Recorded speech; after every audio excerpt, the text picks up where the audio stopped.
Good evening and thank you for joining us. Abortion is emerging as the sleeper issue in the election amid growing controversy over a graphic anti-liberal campaign. Anti-abortion groups continued to circulate flyers in the Fredericton area today showing images of an allegedly aborted fetus next to the face of Liberal leader Brian Gallant. As our Julianne Hazelwood explains, the flyers have added new heat to the abortion debate less than a week before Election Day. In the final stretch of the election campaign, two anti-abortion groups have made their way to New Brunswick. They're handing out flyers with a graphic image of what appears to be an aborted fetus.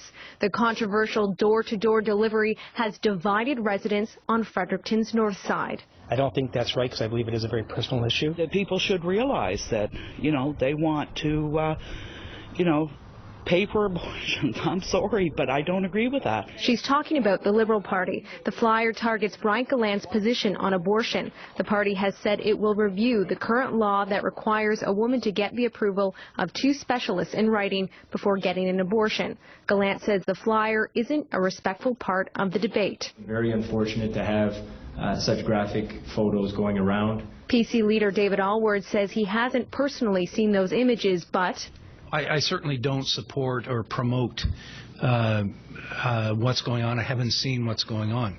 The reality, though, is, all sides on this issue. It's something that people are very passionate about. Allward says his party has no intention of changing the rules.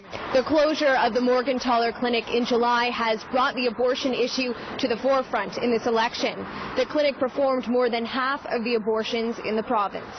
Wendy Robbins tried to keep the clinic open for as long as possible. The political science professor and former Liberal candidate with an advocacy group that started a crowdfunding campaign to extend the building's lease. She says for the first time in a campaign, access to abortion could change the outcome of the election. And it is a huge issue.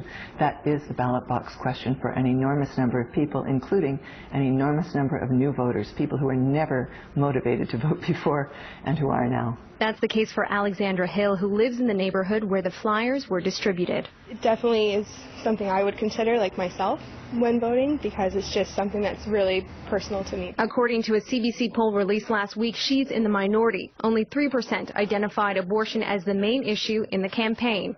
That may change as anti-abortion groups continue to drop off flyers. They say they'll be in St. John and Moncton next. Julianne Hazelwood, CBC News, Fredericton.